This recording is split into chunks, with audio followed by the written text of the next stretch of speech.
ready बन खांसिनबाय दङ नै बेलागुरनि बन सिनबाय दं गाइस बियो रायजोफोर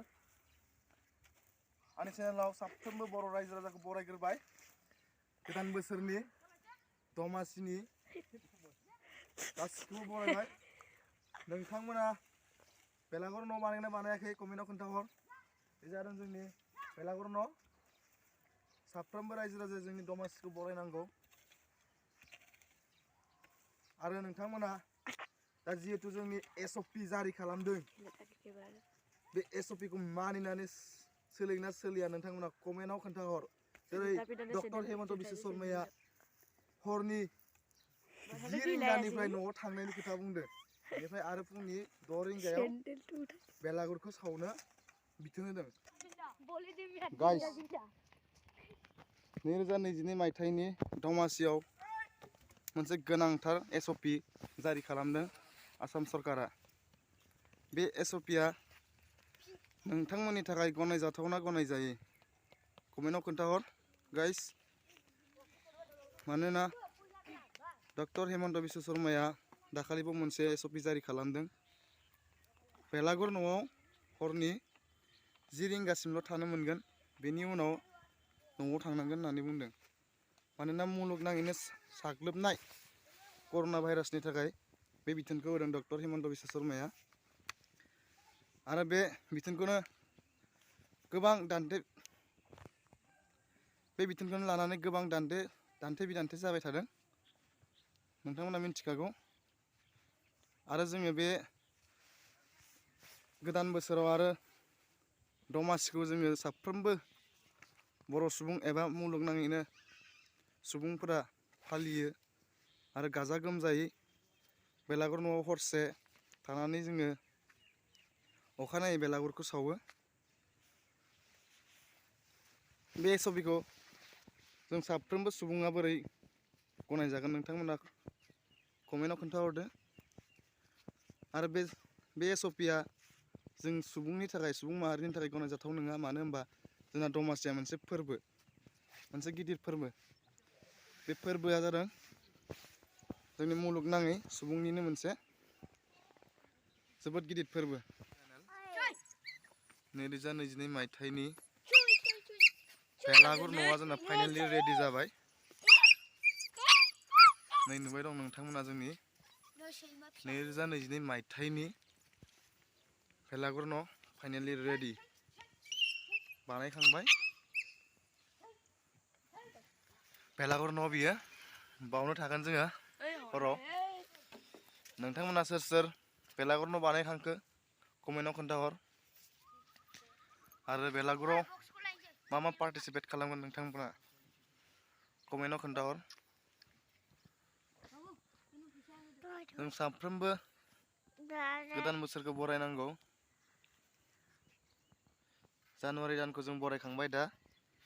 दमासिखौ जों बरायबावगोन फिथा एन्थाब थावनि फिथा आरो लारु बायदि बायदि फिथा जोङो दमासियाव जायो बयबो मिन्थिखायो नोंथांमोना सोर सोरनि न'आव मा फिथा सावदों कमेन्टआव खोन्थाहर आंखौबो लेंहर जानो आरो नोंथांमोनाबो जोंहानाव फैजानो बेनो जादों जोंनि बेलागुर न' स' गाइस बे आनै जोंहानिया मागोनि मा फिथा देनो नागिरदों ओमफ्राय नै दा फुंनि आङो ओंख्रि संनो नागिरबाय दङ सामब्राम हाबाय दं ओंख्रि संनो आनैया हाबाय दङ जोंहा बोराया ओंखाम उखैबायनो आमाया एसे थाब संनोसै आरो आङो ओइयाव दङ जोंहा दा फिथा देगोन बोराय बुरि मागोनि मा फिथा देगोन आनै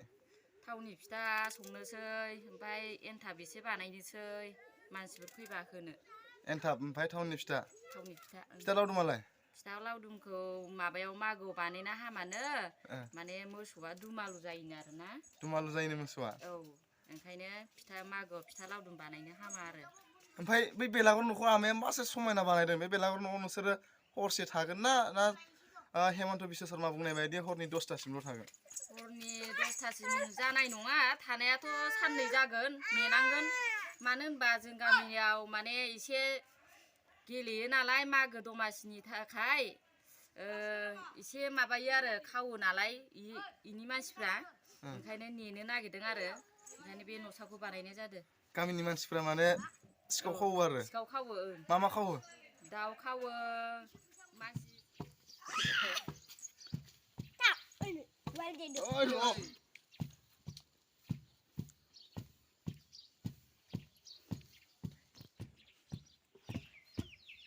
फाइनालि रेडि जोंना फिथा देनाया जागायबायानो दा हरनि सावनायनि रेडि जागोन थोनाय नङा ओंखायनो माने भाग मोननाय नङा होननानै आगथिया देखाबाय आरो जोंहा फिसा फिसौआबो डिस्टार्ब खालामो नालाय उवालखौ मोननाय नङा होननानै थाबनो देग्रोबाय आरो बयबो लांफैगोन नालाय दा बयबो लांफैगोन माने गैया आरोना इयो खन्द'आनो गैया ओंखायनो जमा जागोन नालाय ओंखायनो जोंहा फार्स्ट देग्रोबाय आरो उवाल मालिकआ उवाल बिगुमाया देग्रोबाय बिनि उनाव न' खाथिनि मानसिफ्रा लांफैसिगोन उवालखौ आरो देफैसिगोन मैया होनलांखानायखाय मैया खावसे देफैदोंमोन ओंखाय दिनै भाग मोननाय नङा होननानै माने देखाबाय आरो आं भिडिअआ एसे द्लामैनो गोलाव जागोन भिडिअआ गोलाव जागोन दिनै एसे गोलाव जामारबाय भिडिअआबो स' गाइस दिनैनि भिडिअआ बिसिनिसोमोन आङो खालि फिथा देनायनि हाबाफारिखौल' नोंथांमोननि गेजेराव लाना फैदों फिथा सावनायखौ दा मोनायाव समाय जायोबा नोंथांमोननो आरो लानानै फैबावगोन नोंथांमोना भिडिअखौ मोजां मोनोबा